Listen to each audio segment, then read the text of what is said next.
Yeah. Thanks, Akshay.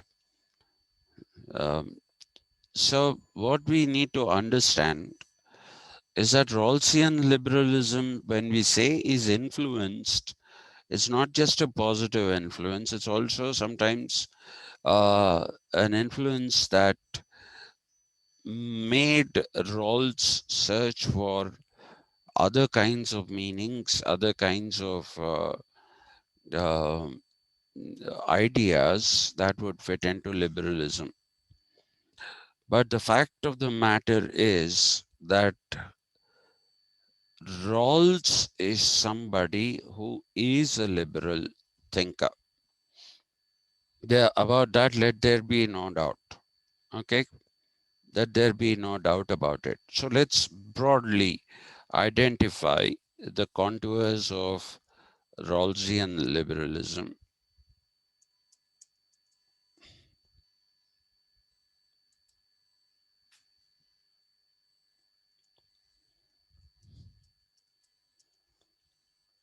This list won't be exhaustive, but as we go ahead, what am I?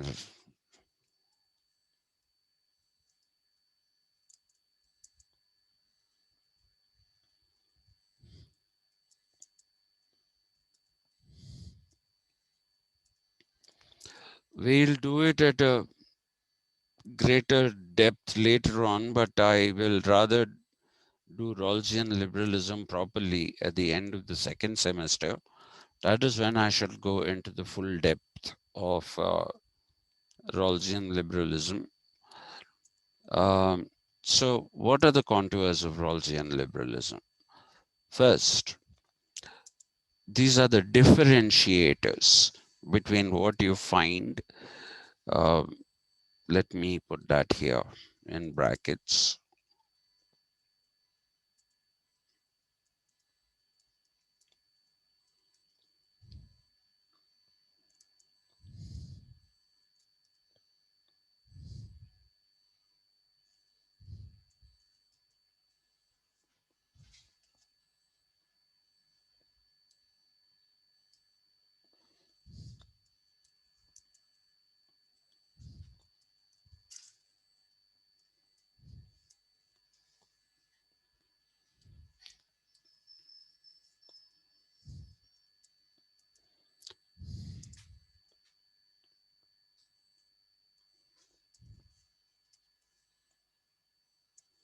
Key differentiators.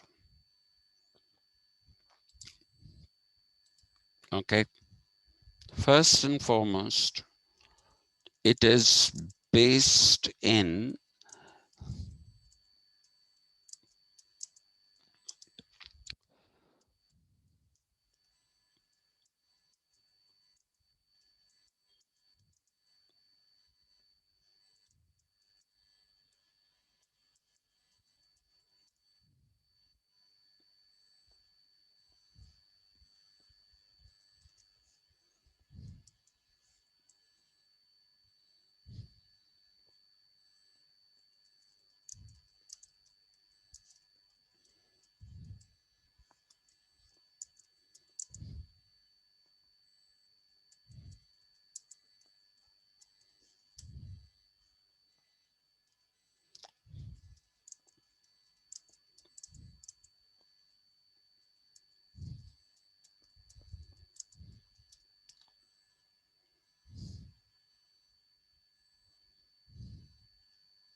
So,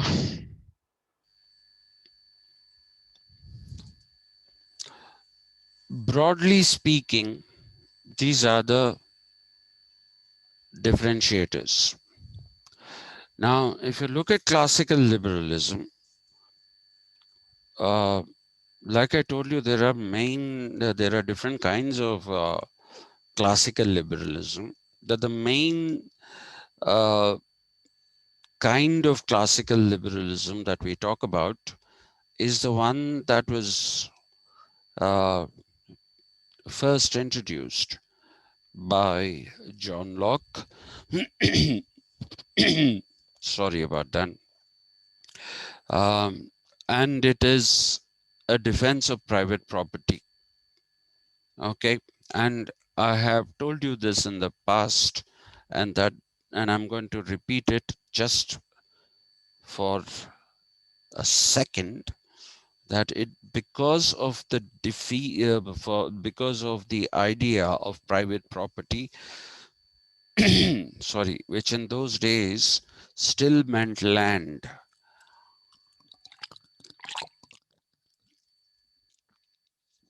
Because please remember that Locke is somebody who is writing and theorizing at a time when capitalism had not shown sorry, its full potential.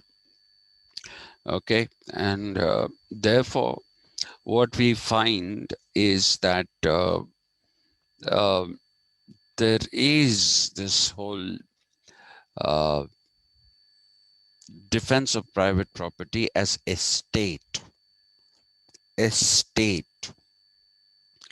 So when you talk about points 2 and 3, I should learn not to point at that as if you're seeing it, seeing me point the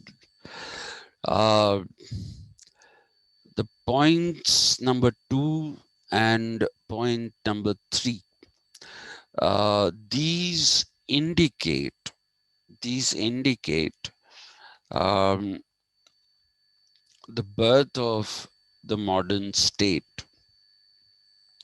Though he's not the one who is somebody who would talk about the birth of the modern state, possibly, even though Machiavelli was only a proto-modernist, you should credit him with the creation of the institution of the state, which is estate, shortening of estate.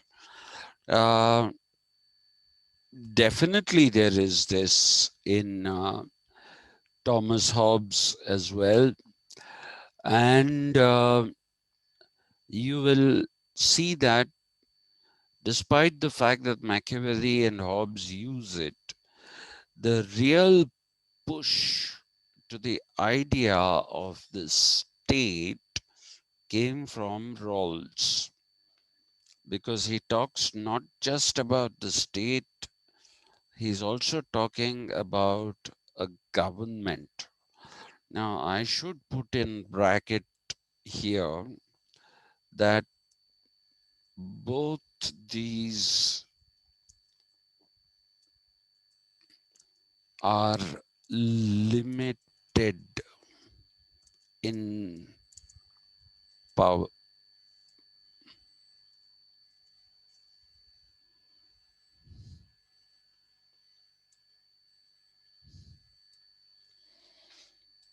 Okay,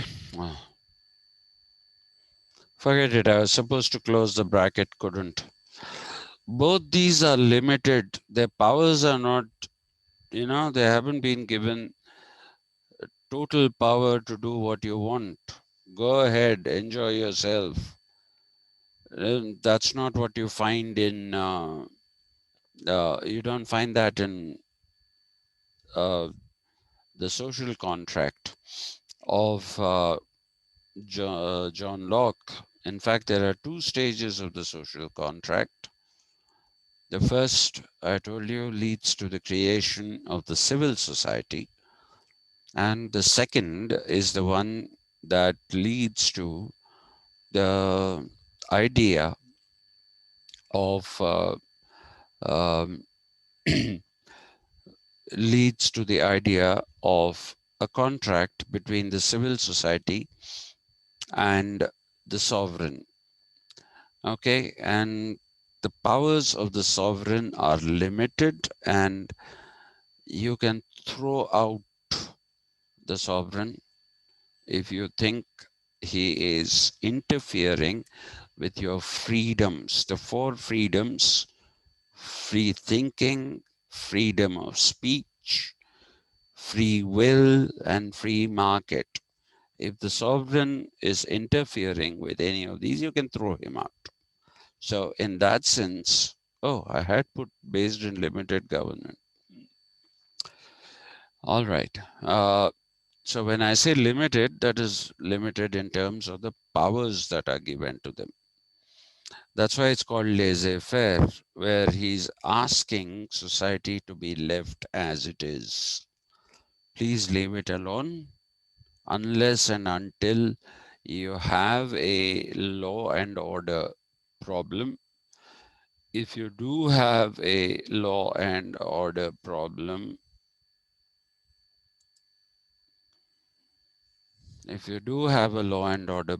that is when you have to intervene. Otherwise, leave people alone. It's based in individualism, obviously. When you say that it is the social contract that generates civil society and it generates the state, it is basically going against the grain of what existed before, which talked about common good, collective good, and I tirelessly keep repeating this quotation of Aristotle, that what is good for the society is good for the individual. So he prioritizes and privileges society over the individual, which is something that you don't find happening in Locke. Locke is somebody who will say, what is good for society? There is no such thing. First and foremost, there is only one form of good, which is individual good. And if you want to talk about the emergence of a collective good, he would say, then it can happen if all individuals work towards their own good, the good of their self. And if everybody works for their own good and realizes it, then automatically he says that's a collective good. But there is no such thing as a collective good for which you have to strive. Okay, so that's what is individualism. So the individual comes first before anybody and everybody. It is based in capitalism because it is talking about free market. Okay, and uh, it is certainly upholding capitalism. And I again quote this uh, tirelessly. You people are tired, I'm sure, listening to this, that he believed that capitalism is a solution to poverty. Please remember that capitalism was just being born at that particular time and it showed great potential. It's like a child going to school. You look at the child and say, I think this child is going to become somebody big. Okay, this child is going to do very well. So he basically sees capitalism as a solution, as a provider. Why have I got frozen? Are you able to hear me? No. Yes, Yes, sir. sir. Yeah, I got frozen there, so I was just wondering. Uh, so he believes that capitalism is something that is going to find a solution for property. When I talk about Locke, I'll tell you why he thinks so. Not only does he think that capitalism is a solution for poverty, he thinks of a political economy. The political economy is, like I again tirelessly repeat this, people use it in the context of Adam Smith, and some people even in the case of Thomas Malthus. But if you actually look at, uh, and even Ricardo, if you actually look at these people, they are not political economists, they are economists. They have the idea of a free market and they don't particularly pay any attention to political institutions.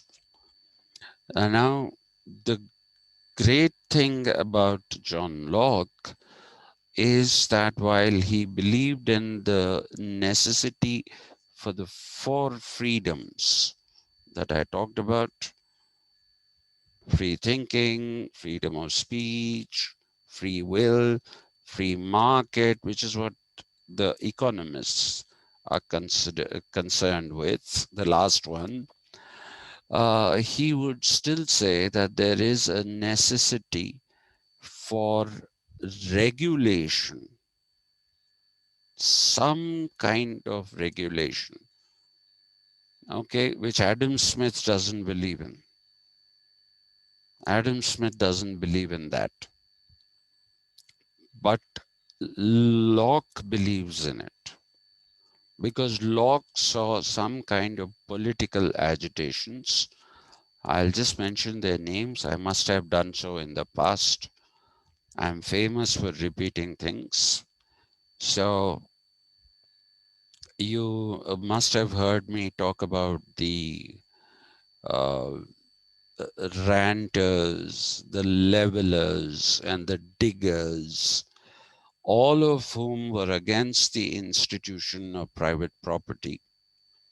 And they precede Marx, and they are also, Locke, and they are also there in Lockean times. So Locke realized that the defense of private property requires political institutions who will monitor and regulate, and if necessary, punish those who come in the way of the private property accumulation. That is a point that you need to remember. And therefore, he talks about government, he talks about the state, but he limits their powers. So, in a way, if you look at points 4, 5, and 6, they all show that there is a certain attempt on the part of uh, Locke to basically equate rationality with the accumulation of private property. He believed that those people who had greater amount of property and those people who had the drive to acquire property, these people were more rational and succeeded in acquiring property. That is also important. These people were more rational than the others who didn't succeed. So for him, the agitators are the less rational people who are envious of the success of the more rational people who have private property. So he believes that regulation is not of the market, regulation is not of the will, regulation is not of the freedom of speech or the freedom of thought. Regulation is of what he describes as agitators who disturb the peace and tranquility of society. They need to be regulated. So, who are they? The ranters, the ravers, the levelers, and the diggers. I'll talk to you about them in detail when I talk about John Locke, when we make the transition from Thomas Hobbes to John Locke. Okay, so it is something that is, these three have to be understood as promoting a system of rationality that Locke identified with the accumulation of private property. And it is also a regulation. The political institutions for him are absolutely necessary to keep these otherwise, what should I say, otherwise anti-social elements or elements who are likely to disturb the peace and tranquility of a society. So that is the reason why he creates political institutions, defines the powers of the political institutions. And if you look at his first treatise on government, which is aimed at Robert Filmer, who defended the divine right theory, and he says all that is rubbish. Nobody has any divine right to become anything. You have to prove yourself. You have to prove yourself as being worthy of respect, and you have to prove that you have the capability to be entrusted with the responsibility of taking care of society, and you will be that person who will create the government and the state. So you see, therefore, it is some kind of a meritocracy, some kind. It's not a meritocracy as we understand it. Sorry.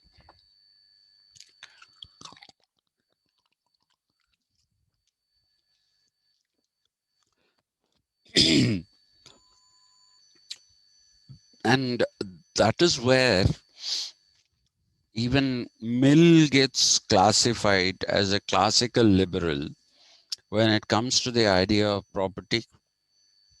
He had no respect for those who acquired estates, and therefore what he did is he proposed a system of taxation. I have told you this before. I'll talk about that in detail when we go to Mill again. Um, but he does talk about taxation, and incidentally that was accepted, that particular idea of John Stuart Mill's. And even in India, I don't know the exact date till which this existed. Uh, Probably till somewhere in the 70s, I think. If you inherited um property in either movable or immovable, uh, uh, property either as movable or immovable, then you had to pay what is called, or what was called, estate duty. Okay, so if you acquired a mansion, if you acquired even a house, if you acquired gold, because people used to save by buying gold. So you had to declare that these are all the things. You have to declare that these are all the things that I have acquired as inheritance, and then you had to pay an estate duty. It was called a duty, not a tax, because it was a duty of a citizen to do it. Okay, this is a Nehruvian idea. Nehru, because of his Fabian socialist leanings, and Nehru being a scholar of Western philosophy, believed that whatever you inherited uh, must be taxed. So that was called an estate duty, because it is your duty to pay. It is not your earning.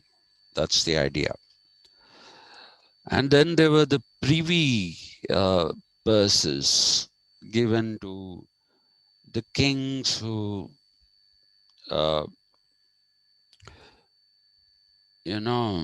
brought in their kingdoms into India. So, as a compensation for the loss that they suffered by losing their kingship, they're losing political control, they were originally given what were called privy purses. Nehru, in the Constituent Assembly debates, was against this. He said that this is an antique system, this system of giving privy purses. Uh, Even Gandhi opposed any charitable thing to be given to these people. He said, let them keep some amount of money, but don't give them a privy purse where they'll have riches coming to them. It was up to Indira Gandhi, a very manipulative leader, but you have to understand that she was one of the greatest leaders that the world has seen, even more powerful than Margaret Thatcher. Margaret Thatcher was somebody who is considered to be an iron lady, but Indira Gandhi was even more powerful than Margaret Thatcher. Margaret Thatcher was no match when it came to negotiations. But more than Margaret Thatcher, people make comparisons between Indira Gandhi and Margaret Thatcher because of the fact that they were both women and both very, very strong willed. But you must understand that Margaret Thatcher was actually following what has now come to be called as neoliberalism. I'll explain that later, not now. I think there is neoliberalism in this particular unit. Uh, so neoliberal economics. Neoliberalism is not a political economy. It is just economics. And this was done by Ronald Reagan, uh, first and foremost. And Ronald Reagan, the president of the USA in the 80s, he was very, very anti-India. He was very anti-India because India had signed a friendship treaty with the then USSR, Union of Soviet Socialist Republics. But Indira Gandhi withstood the kind of pressures that Reagan was trying to apply on India.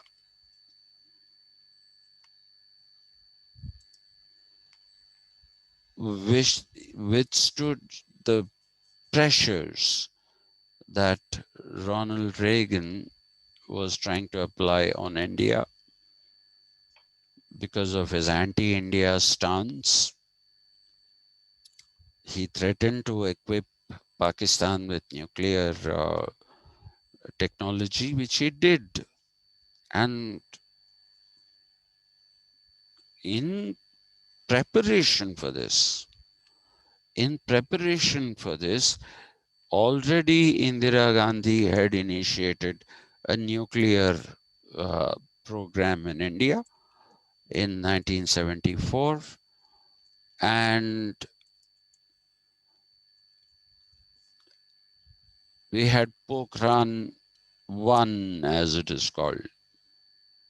She wanted to show to the states, because even Nixon in the late 60s and 70s, he was also not pro-India.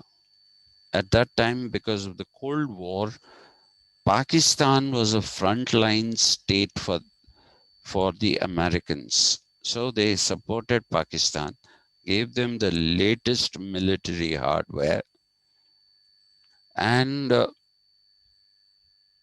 but Mrs. Gandhi gave an answer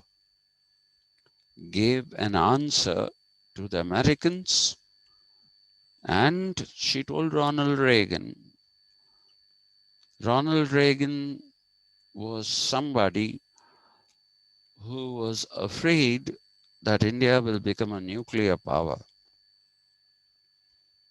because India had already conducted the Pokhran nuclear test.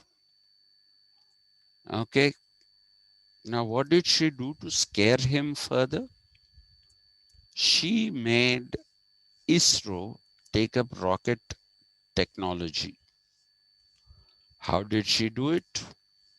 She did it by asking ISRO to build satellite launching rockets. So the first rockets that India built were called SLV, satellite launch vehicles.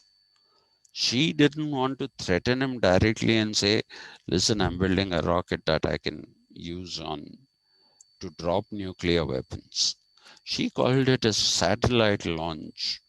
I mean, she made sure that it was called a satellite launch vehicle, and the INSAT series of satellites, which brought television, multi-channel television, uh, in its incipient form, they were launched by India.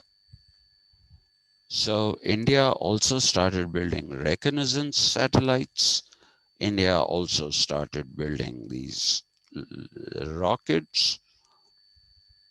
And Ronald Reagan knew, instead of that satellite which they have sent up, if they send a nuclear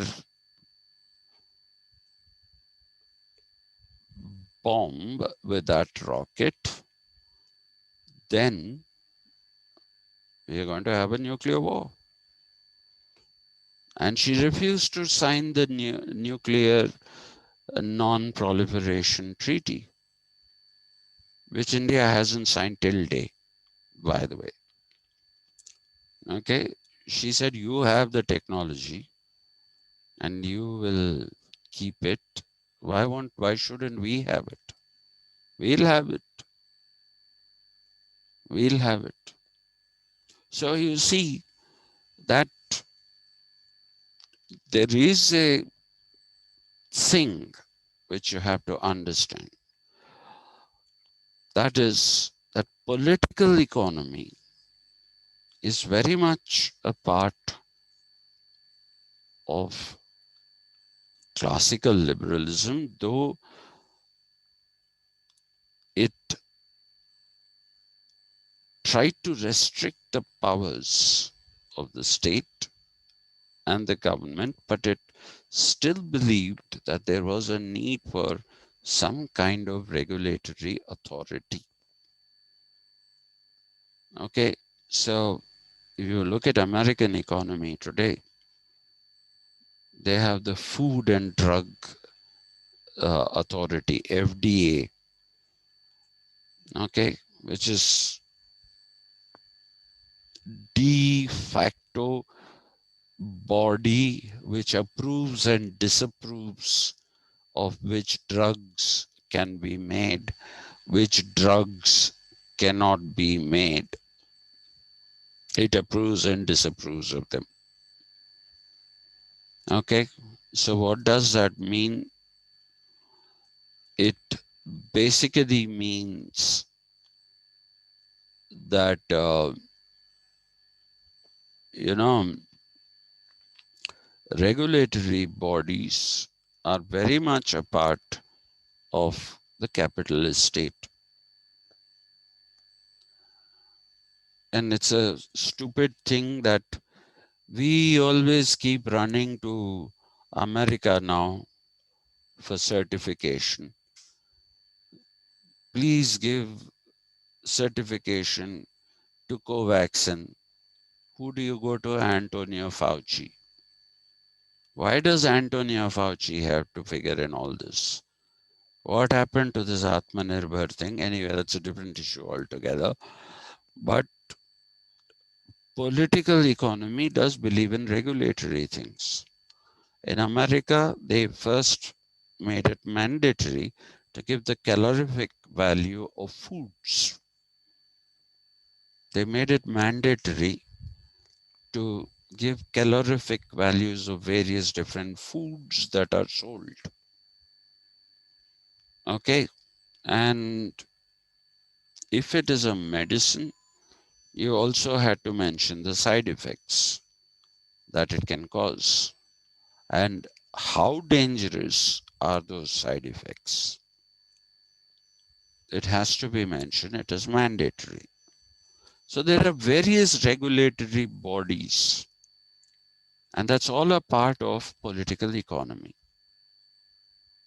It's all a part of political economy because America is still probably the only country in the world that is trying to be a free market. But despite that, it has regulatory bodies within its own boundaries. So that is how you have to understand political economy. Now, let's look at the contours of Rawlsian liberalism. First, one sentence about Rawls. I don't think there was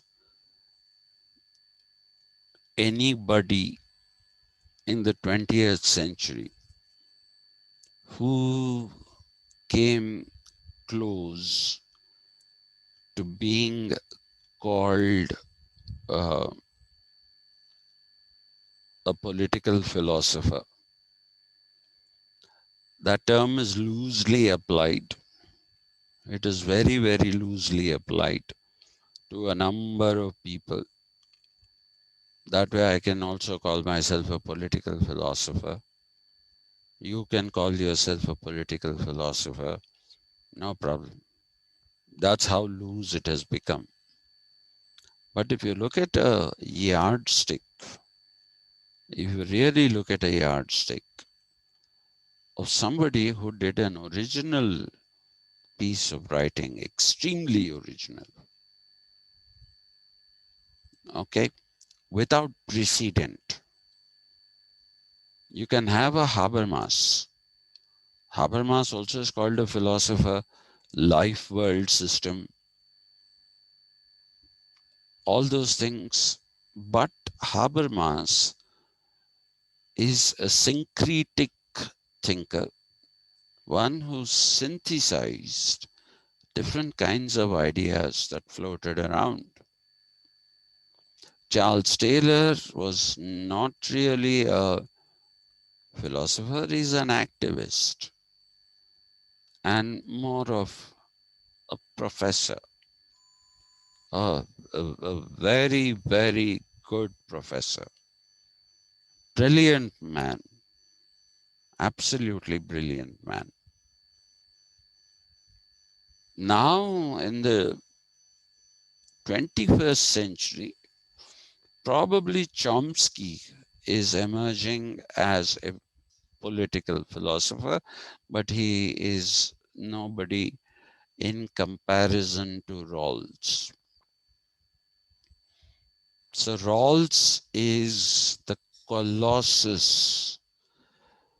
Rawls is the person who is a towering philosopher, political and otherwise. The greatest philosopher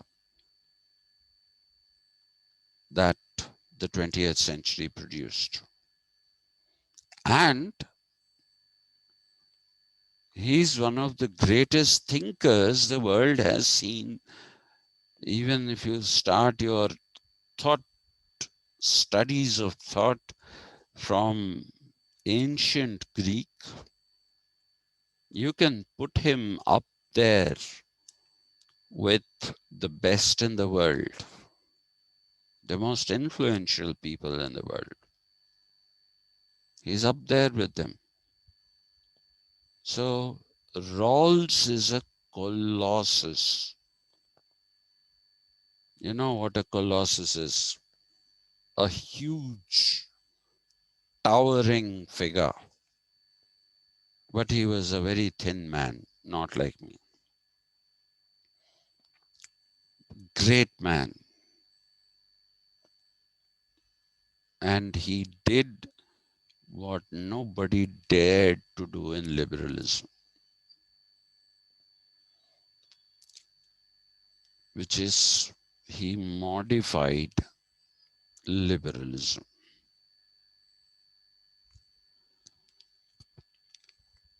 Okay? He modified liberalism, changed its contours, and in doing so, he becomes a political philosopher and not a philosopher of political economy. The economy has no role to play or doesn't really have uh, a major role to play in the Rawlsian scheme of things. Doesn't have a major role to play. Okay? So he introduced a different form of individualism that will become clearer as we keep going down. He is also based in social contract, but in a demystified form. Because when Hobbes and Locke talked about social contract, people did not understand that the state of nature that they used and the social contract as a mechanism to come out of that state of nature. They didn't understand that was an experimental way of doing political philosophy, and it is experimental but very much grounded, very much grounded in reality of that particular time, very much grounded in the reality of that particular time. Now, the social contract that you find in Rawls demystifies the original social contract ideas, and he openly talks about how the idea of social contract that he's introducing is something which is an experiment. But he says it's a logical experiment.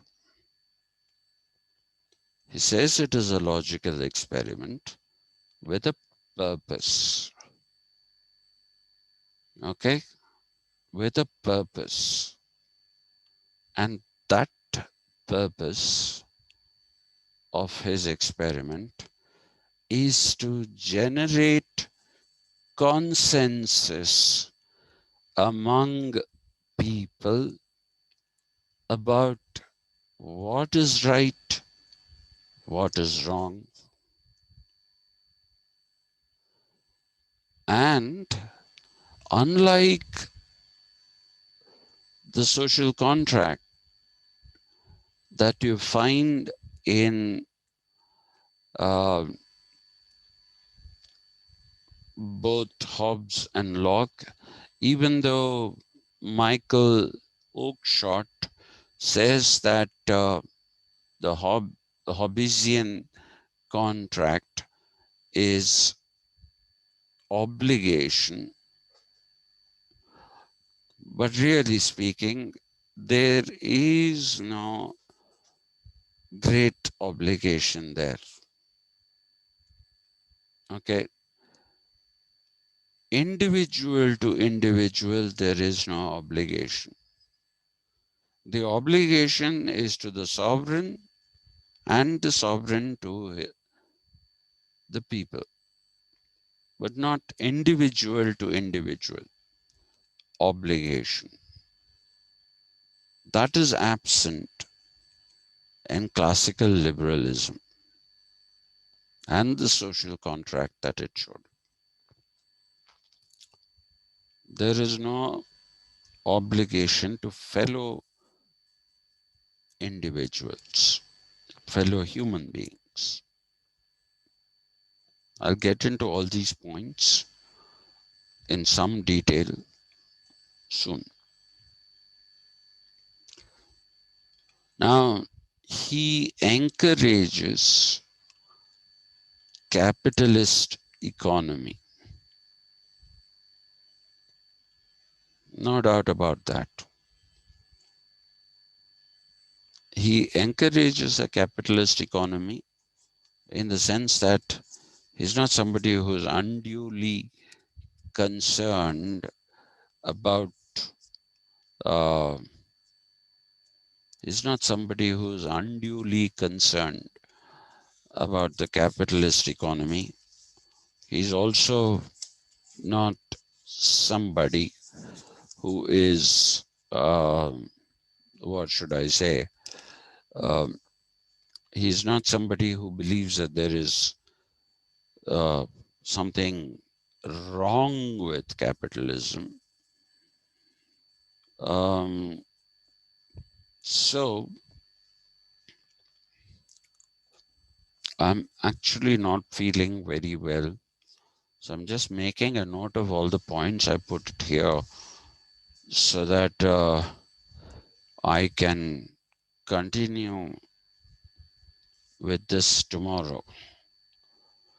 Anyway, so while I'm making these points, while I'm writing down these points, I shall continue to talk about Rawls. Now, Rawls is also encouraging solidarity through his demystified contract, some kind of solidarity between individuals. You don't find that in classical liberalism. Okay, you don't find any kind of uh, solidarity. They don't talk about solidarity. They just talk about individuals pursuing their own good. But Locke is somebody who believes in solidarity between individuals, and therefore most of his ideas are those which appeal directly to individuals to take up measures that will culminate in some kind of doing good to others who are deserving of it. Again, so that's what I mean by caveats. He encourages the political economy, but he doesn't really talk about the economy, nor does he talk about the state. Okay, it's a very funny uh, kind of philosophy that he has, where you are not talking about the economy in any great detail, nor are you talking about the state, which is a political institution. So we have to take it that he is talking about, you know, some kind of voluntary action, uncoerced, not coerced, uncoerced actions of people, and this uncoerced action is what is based in morality. He is appealing to the conscience. Okay. He is appealing to the conscience of people, and in doing so, he's ignoring the state completely. If you read Rawls carefully, nowhere do you find that he talks about the state. I mean, it's not as if he doesn't use the term state. He does, but he doesn't have any kind of theory about the state. There is no theory of state. There is no theory of government. The closest he comes to this is when he talks about uh, when he talks about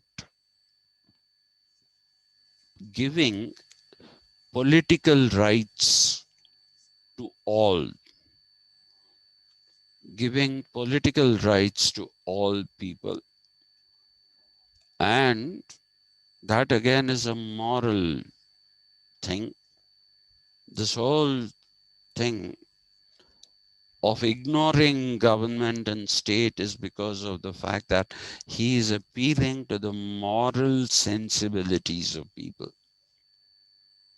He is asking people to build a system of society where people understand that some are poor not because of the fact that they are lazy, not because of the fact that they don't want something to do.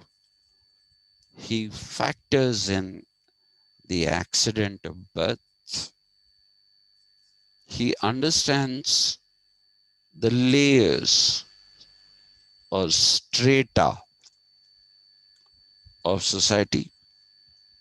He believes that there is a social stratification, and that social stratification is a result of some of the processes of capitalism, and he believes, therefore, that it is the accident of birth which make some people, which allows them to be well off. And he also talks about how others who are born in poverty are again not people there by choice. They are not there by choice. It's the accident of birth.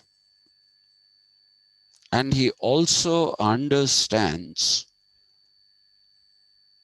that there are attitudes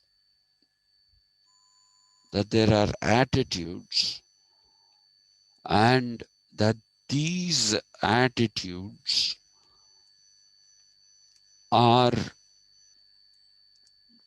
seen through, they are a result of looking at society through a colored lens.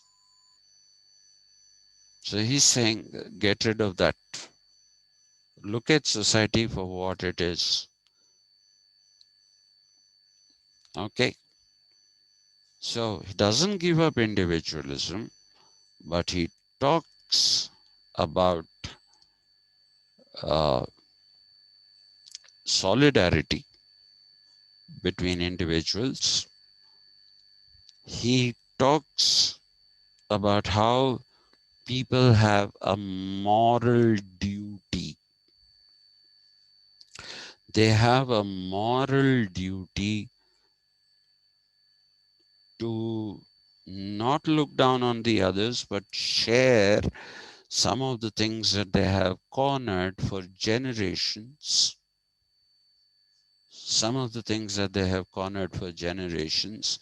He says, let go of them.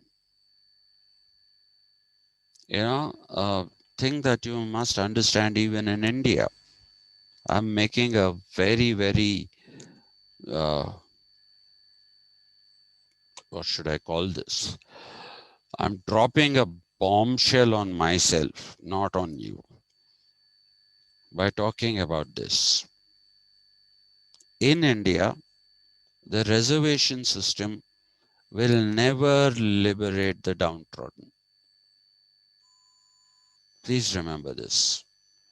The reservation system will never liberate the downtrodden until and unless you also introduce a system of de-reservation along with the system of reservations. You should not give reservations to more than 2 generations. 2 generations is adequate. If you want to be a little liberal, you probably might want to say 3. Okay, even if you say 3 instead of 2, definitely at the end of 3 generations who have availed of a reservation,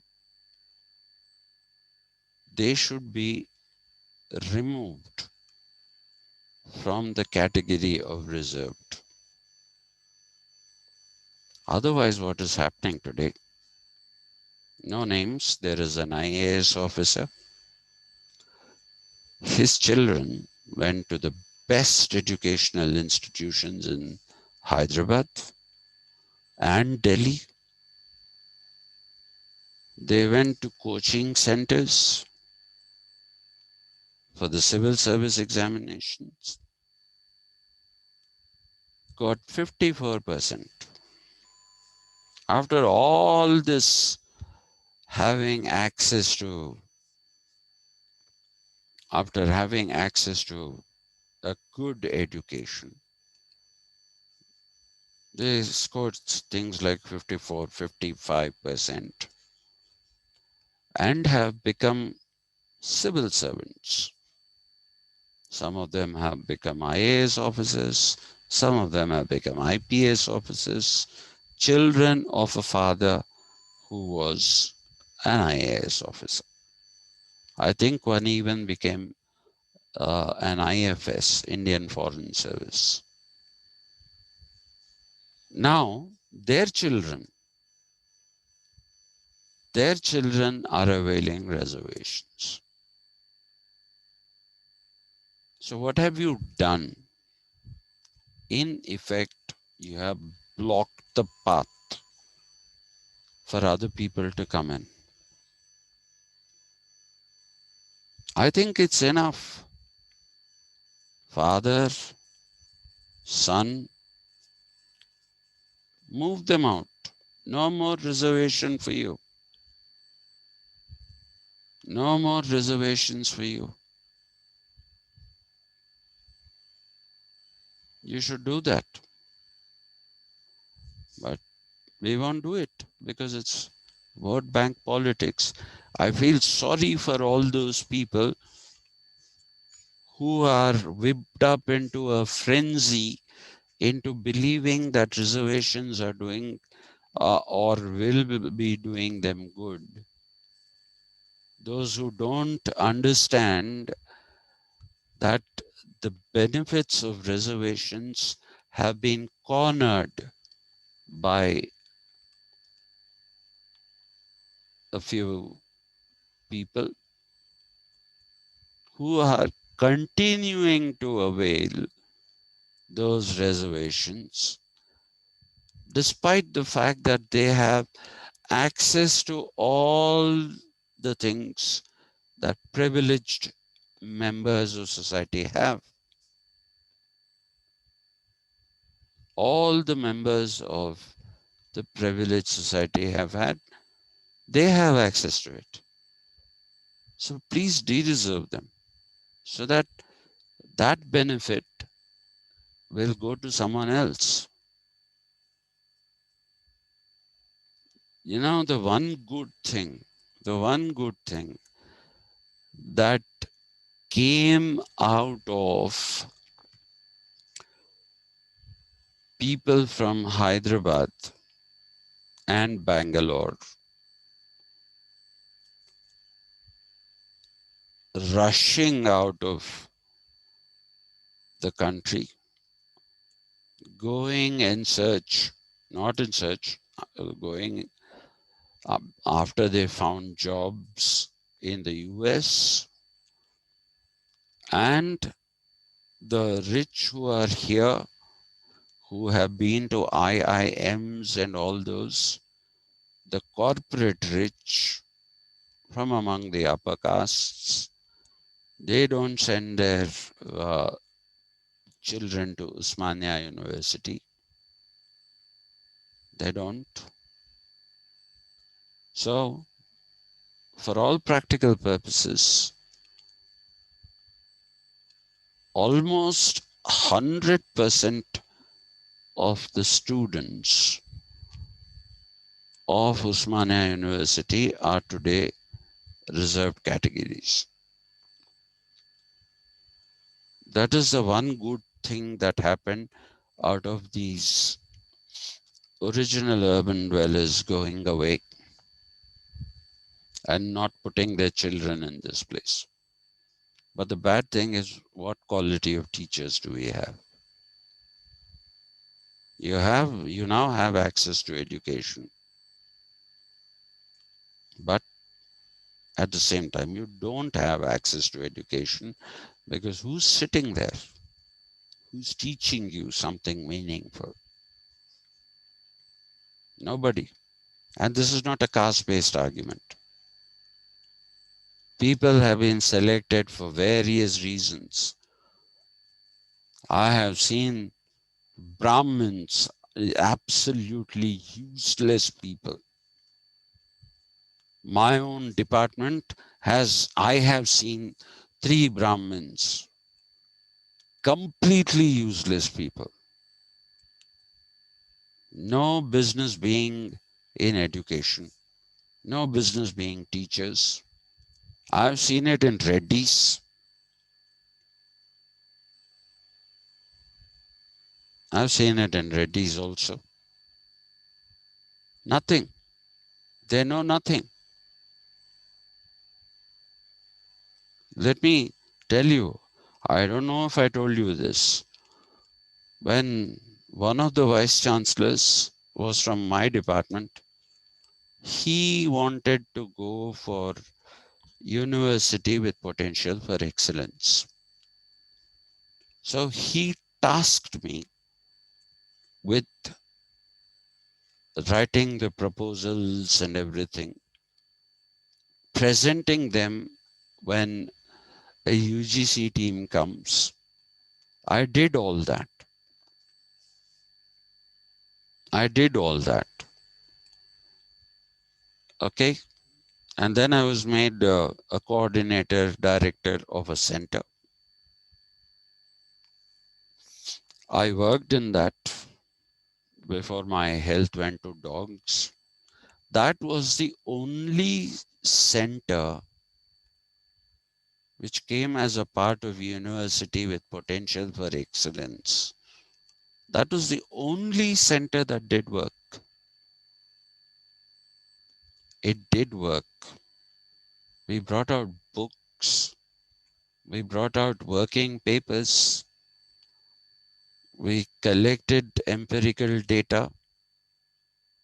And because the students didn't know how to operate things, I used my old students in TISS to analyze the data.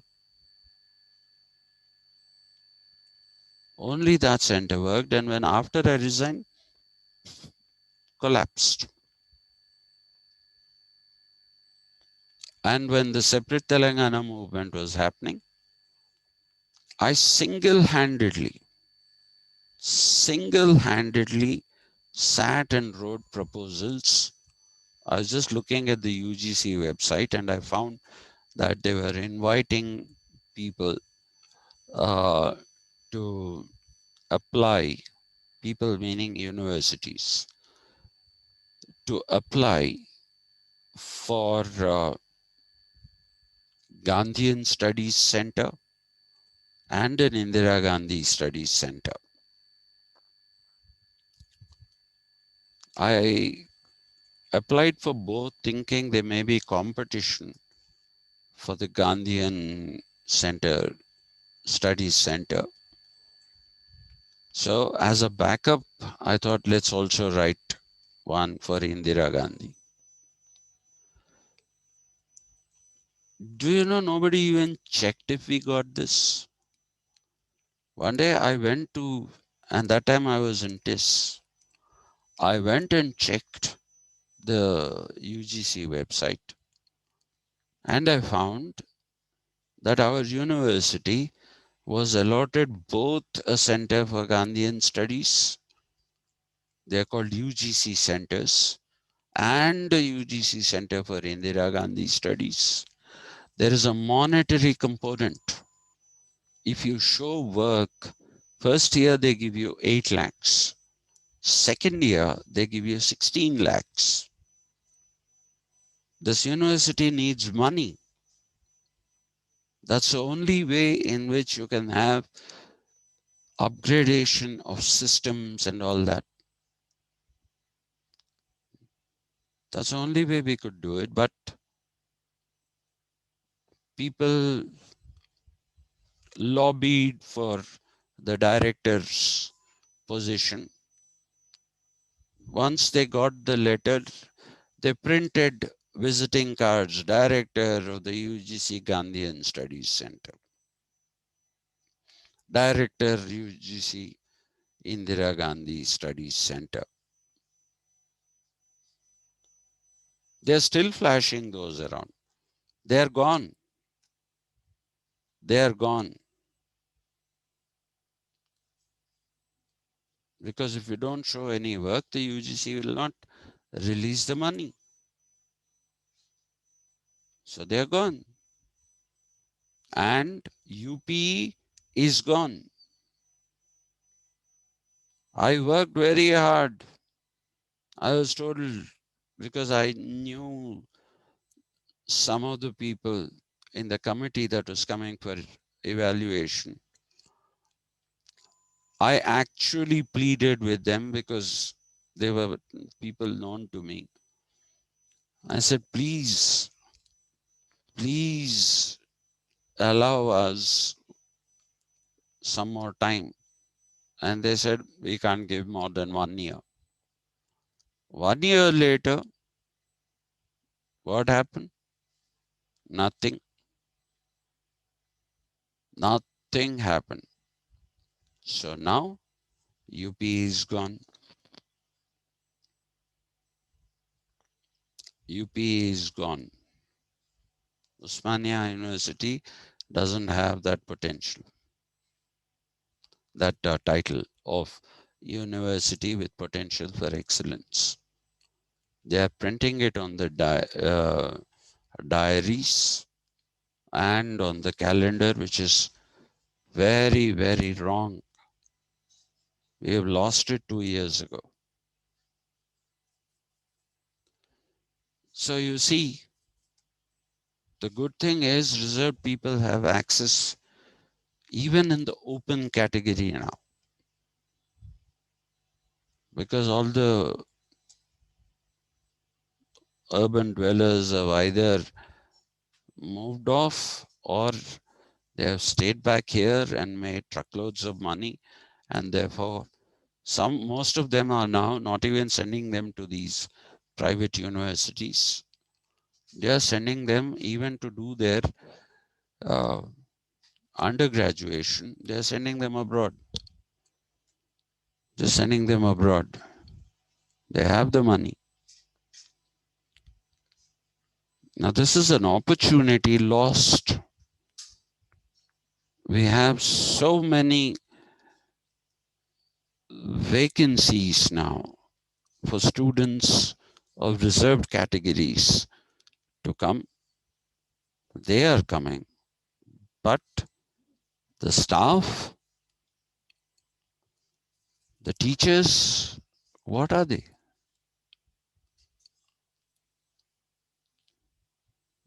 That's how this country is going to ruin. Government jobs have been treated as fiefdoms. Anyway, let me stop talking about that. Okay, so it's a moral system of thought where he's appealing to your morality. And because it is a moral system of thought, he brought in the word justice, which was never used by any liberal thinker. No liberal thinker ever used the term or word justice.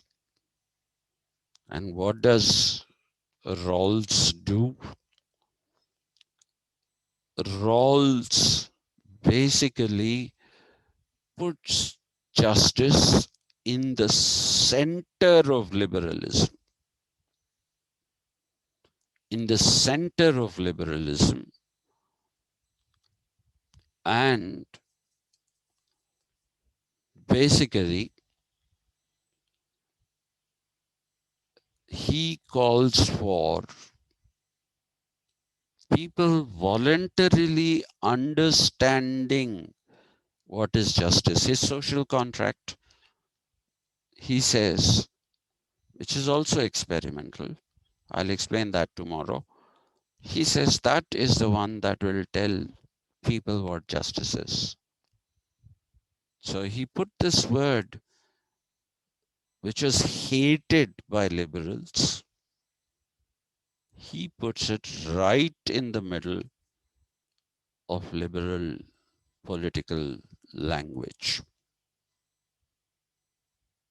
So that is because of the fact that he believed in moral duties and solidarity from individual to individual. He has very few things or nothing to say about government and state. So it is an appeal to the conscience of the people. It is an appeal to the conscience of the people for acting in a particular manner. What is that particular manner? I shall tell you tomorrow. Rather than involving the state government apparatus. You see, India is a wonderful example. Why are we calling other backward classes? Class is an economic category. I've made this point once before, I think I'll make it again. who are the first backward classes now that you're saying other backward classes? Who is the other? The other is if there is someone else, not him, the other, is how you will say. If you see two people, you say, look at that man. And that's why it says, who? The one on the left? You say, no, not him, the other. So who is the original? That you're now talking about the other. And class is an economic categorization. But what is the reservation given? What is the basis for reservation? What is the basis for reservation? Caste. And I've repeated this time and again. Time and again I have repeated it. That even if you say, all right, these are backward castes, fine. But who are availing these reservations? The most powerful castes in the states, not United States, in Indian states. In Bihar and UP, who are the people who are taking this? It is the Yadavs and the Kurmis. They are politically powerful, monetarily powerful. Mulayam Singh Yadav's family ran UP politics for quite some time. Lalu Prasad Yadav himself ran Bihar for 20 years, and then when he was found guilty in the fodder scam, and the court said he cannot hold an office in Bihar, he made his wife Rabdi Devi the chief minister and ruled through her and became a part of the UPA coalition. There was no stricture against him from being a part of the union government. So it worked out very well for him. He became the railways minister, a very significant portfolio in those days.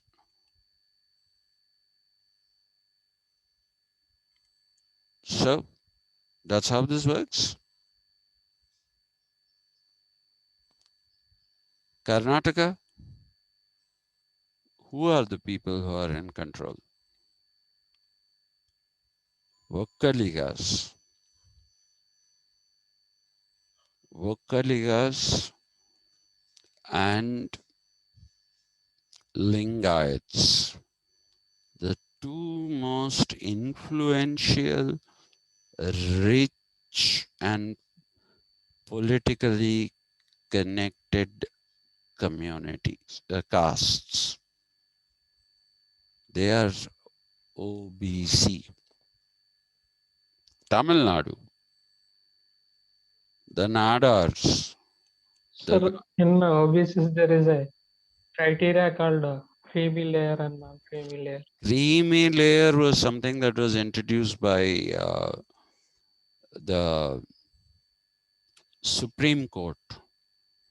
Okay, it said those people who are from the creamy layer, their idea of the creamy layer is what I told you. Those who have already become something in their life, they become rich, they have access to all the good things, but the creamy layer was not implemented. It wasn't implemented, it was resisted. It's never been implemented. Please remember, a law or a rule is as good as its implementation. I keep telling people, wearing a helmet while driving a motorcycle or riding pillion is compulsory as per the Motor Vehicles Act of 1988. Who elections have been lost. N.T. Ramarao lost an election because he basically said, let's put the uh, helmet rule here.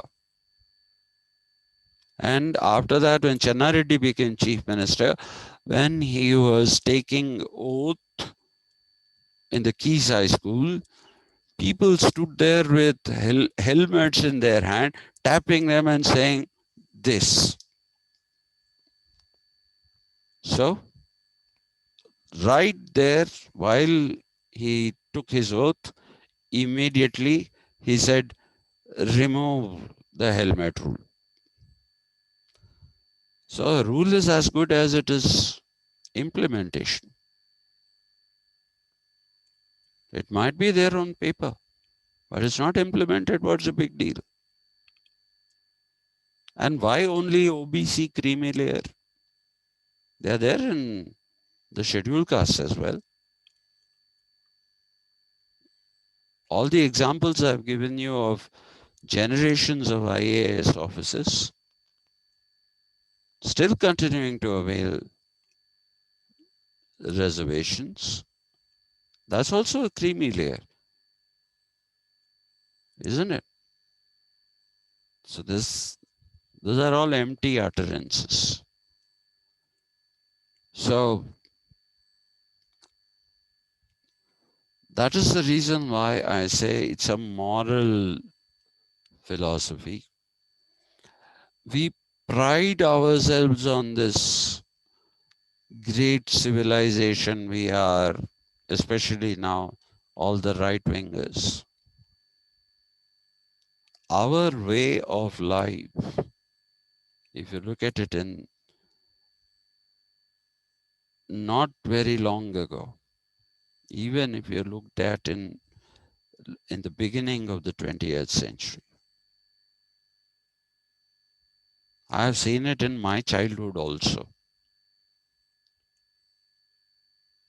You know, beggars coming and saying, Dharam karo, dharmam cheyandi.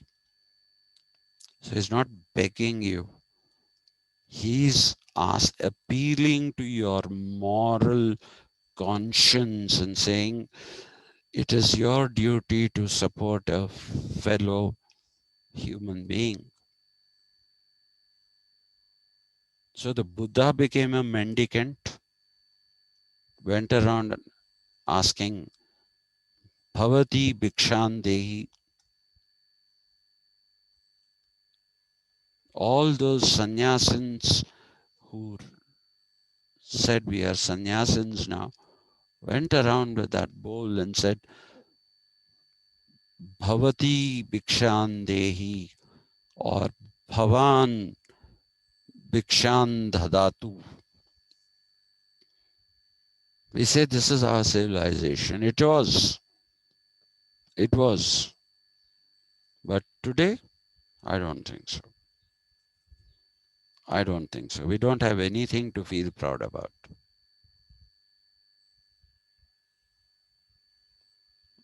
It's a degenerate society, completely degenerate society. The widening of the gap between the rich and the poor is contributing more and more to the loss of social solidarity among people.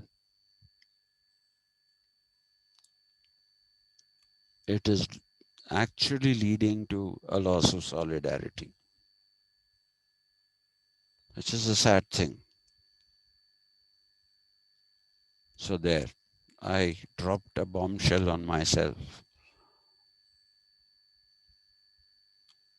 So he is appealing for action. What is that action? I shall tell you tomorrow. I shall go through each of these points again tomorrow.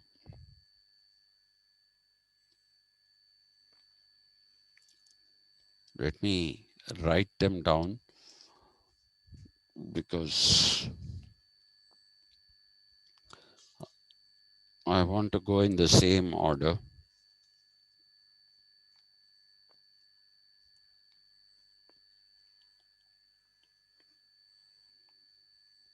Any questions, especially on what I said in the end? Hmm? How many of you believe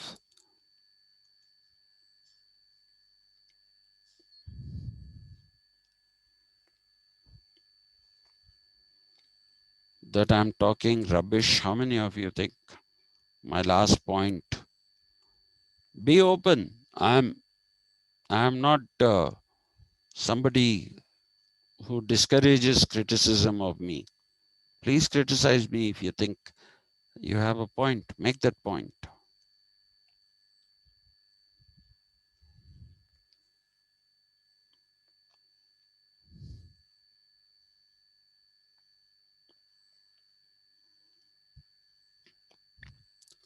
Yeah?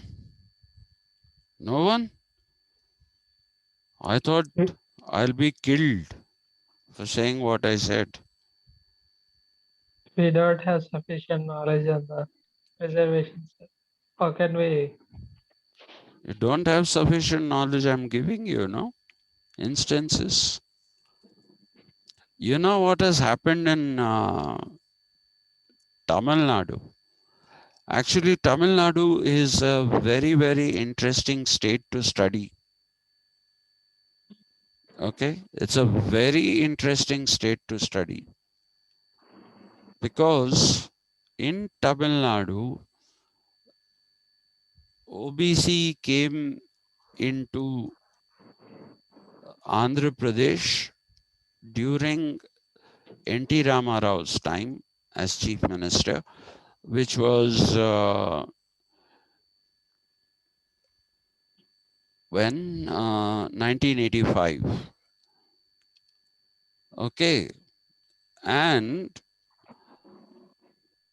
then there was a great deal of resistance to it, but he managed to push through that. And then again in 1989, the Mandal Commission report was taken out, which is an ancient report, by the way. It is not even contemporary. Why was it taken out by VP Singh? VP Singh took that thing out and announced reservations for um, um, OBCs. And why did he do this?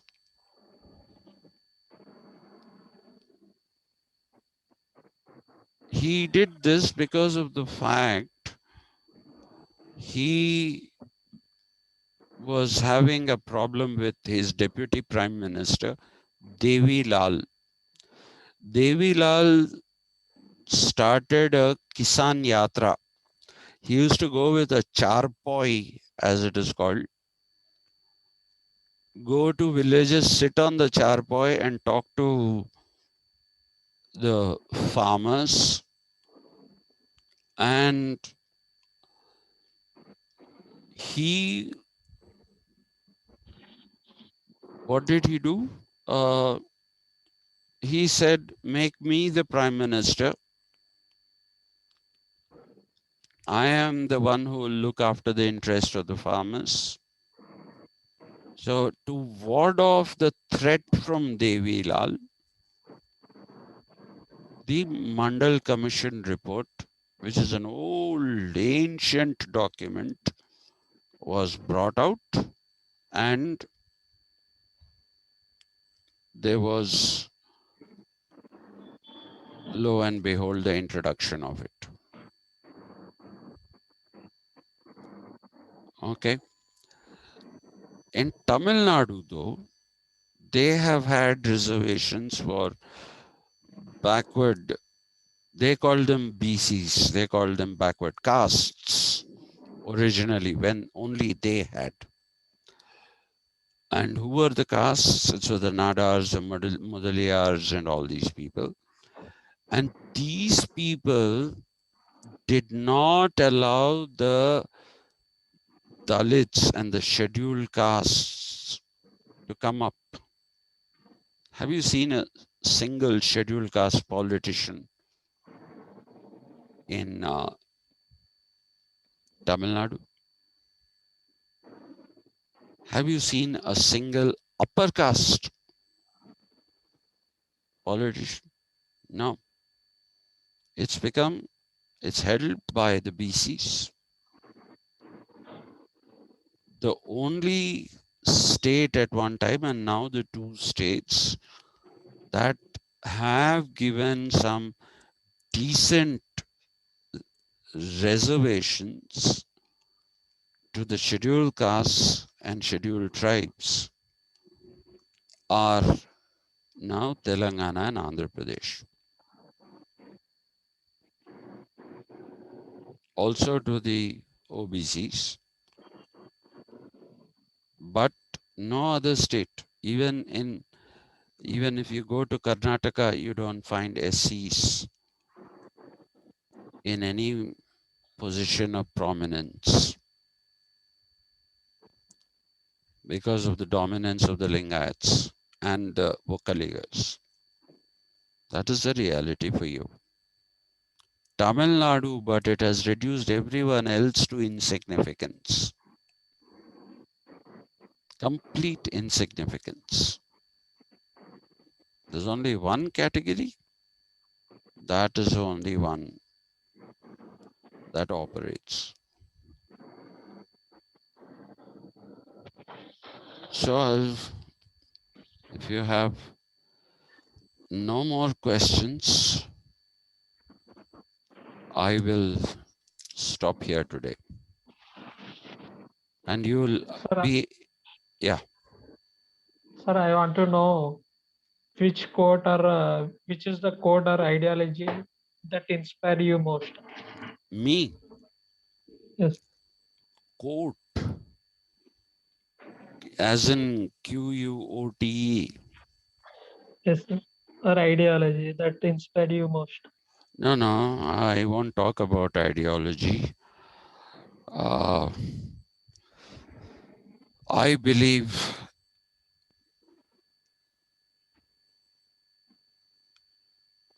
I believe in humanity. I believe all people are equal. Everyone. Everyone is equal. Everyone should have dignity, respect,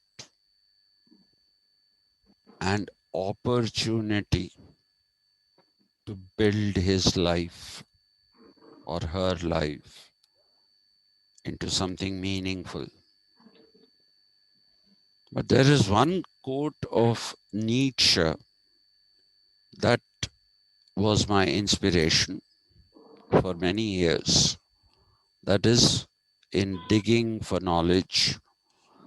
And that quotation is, there where you stand, dig deep and pry, for down there is a well. Let the obscurantists cry that down there is only hell.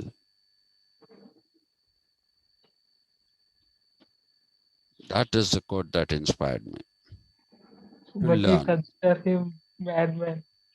Nietzsche, he is a Jesus, he is a very intelligent man, but a bit of a crackpot. He's not a bad man. mad. Yeah, A bit, yes. He is. Especially towards the later stages of his life, that madness took over him. But that doesn't mean that everything about him is bad. Everything about him is. But there are two quotations of Gandhi which have been a great inspiration for me in later life. Originally, it was Nietzsche, but that stopped being an inspiration. Gandhi became an inspiration. There is enough in this world for every man's need, but not enough for every man's greed. This is one thing that I really, really was impressed with. Made a deep impact on me, made me think its meaning. And the other thing that he said against the Jews in his arguments with Martin Buber, he said an eye for an eye, because the Jews believe in Moses, whose thing was an eye for an eye. So he told Martin Buber, a great philosopher in his own right, he told him, an eye for an eye will make the whole world blind.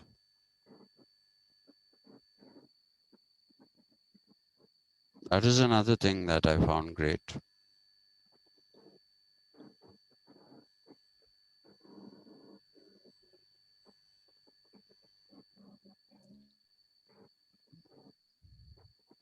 Any other? I Nothing. have many heroes, not one, not two. Many, many heroes,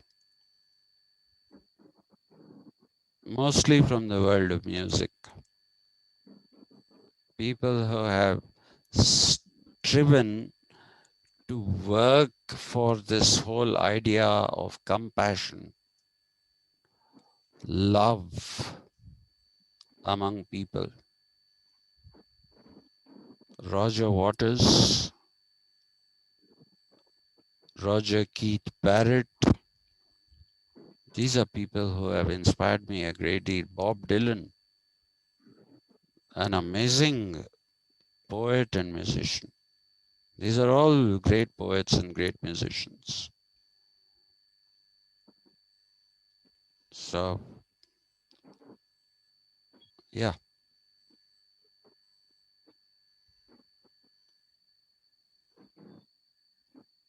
Anything? Nothing, sir. Okay. Thank you very much. Thank you very much.